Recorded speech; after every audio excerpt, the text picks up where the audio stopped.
Hello folks, this is Jeff Phillips with SmokingMeat.com.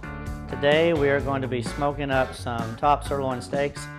I got these from Good Ranchers over at goodranchers.com. They sent me these to try out and to review, and that's what we'll be doing today.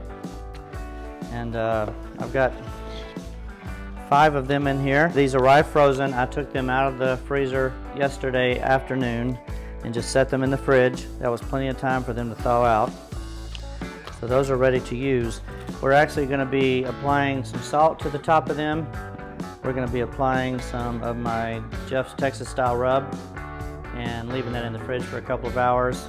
You can actually do that overnight if you want to. And then we'll be smoking those for a short time, and then I'm going to show you a really easy way to put a reverse sear on steaks using a charcoal chimney. I have removed these steaks from the packaging. I've laid them on my pan. What I'm getting ready to do is apply coarse kosher salt to the tops of these. The formula is 1/2 teaspoon per pound. I've been doing this for a long time, so I don't actually measure myself. I recommend you just watching the type of coverage that I use on these steaks and you repeating that. I have never ever over salted a steak using the coverage that I'm getting ready to use. If you try this, you'll see what I mean. Now what's going to happen is I'm going to apply salt to each one of these steaks. Salt has this magical property that allows it to draw moisture out of these steaks to the surface.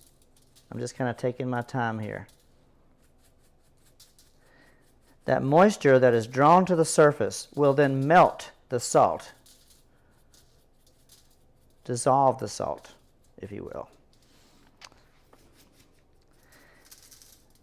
Then that salty mixture, that brine that it created all by itself, is going to then be reabsorbed back into that steak.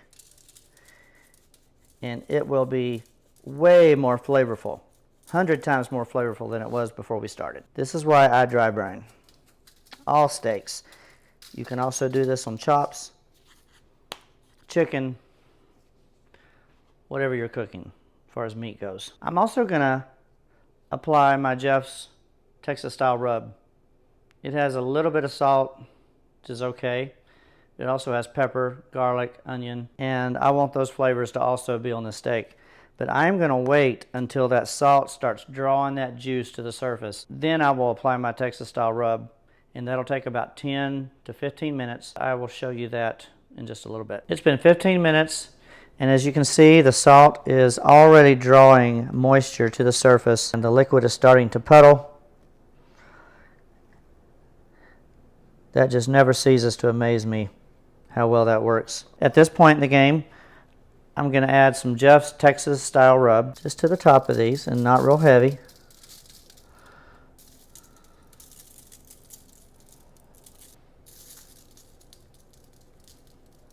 That ought to be good.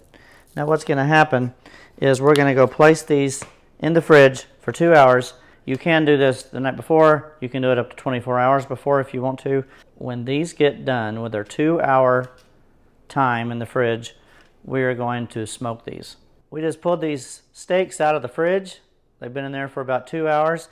And if you'll look real closely here, you'll see that all that puddling, all those liquids that we saw that came to the surface have been reabsorbed back into the meat. We're ready at this point to go put these in the smoker.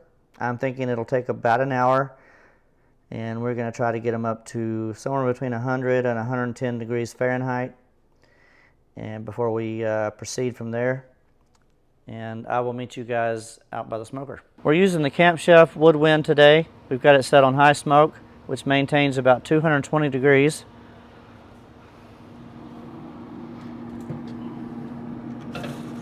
I'm going to set those right on the grate, and we'll check back here in about an hour. We're setting up the charcoal chimney. This is what we're going to use to reverse sear our steaks. I have filled it up with lumped charcoal. I want this to be super, super hot. I've got a paper towel here that I have doused with vegetable oil that I'm going to use as my starting device. I'll get this going, And this will burn for a long time and get that charcoal going real good. I'm gonna get it going in all four corners. And I'll set this right on top. We're looking at probably maybe 10-15 minutes getting that thing going. So the steaks are still smoking, and I want to have this ready by the time they're finished. This charcoal chimney is ready to go. That is super hot, and that's exactly what we want. I've got this thin piece of expanded metal. That's what we're going to use to set our steaks on. So I'm going to go grab the steaks. We're going to start reverse searing these things. We've got a pan ready here. I had to put a piece of wood on top of it so the wind wouldn't blow it. But just as soon as those steaks get done searing, we're gonna put them in the pan, keep them hot. Let's check our steaks. 108, 109. That's right in the wheelhouse of where I want to be. So let's just grab one of these.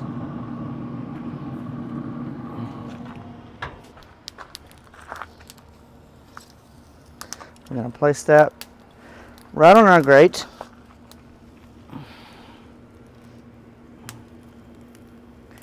It's not going to take long here. We're going to have to keep a really close eye on these.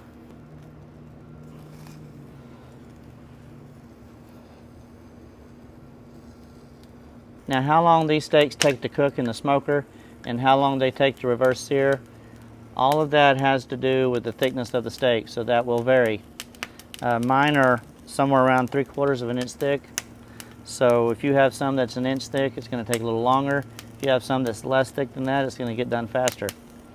So it's just, there's a few things in this process that will cause it to vary.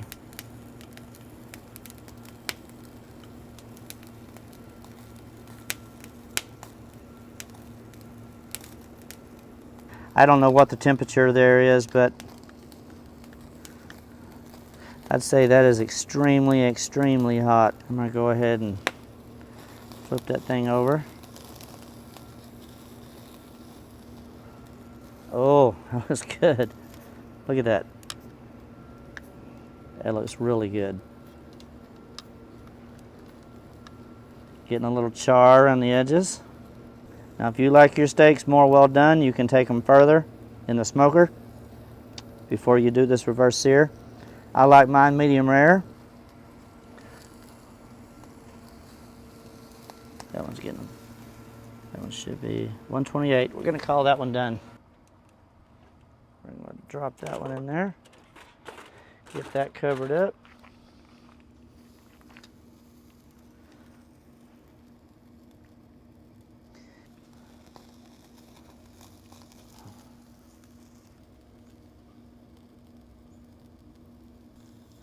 This is only taking maybe 30 to 40 seconds per side.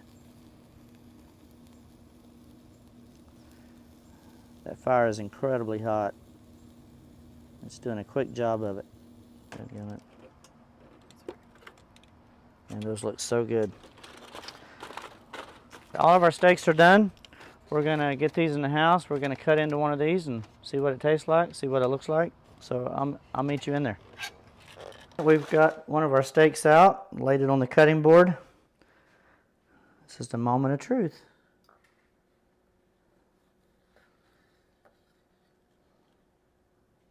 Look at that.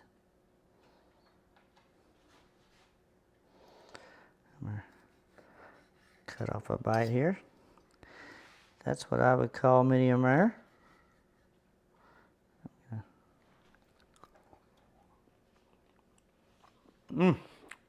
Wow, that is so good. Man, dry brining is the way to go. That is incredible. That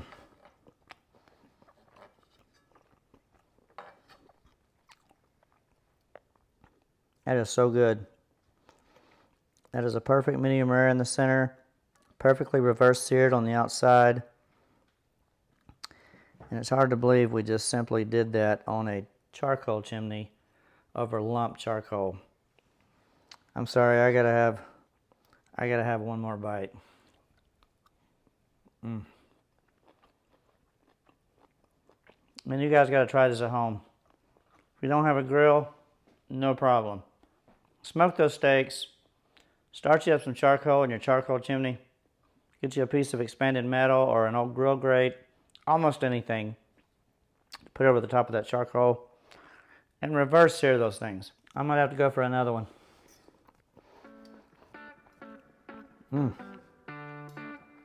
Wow.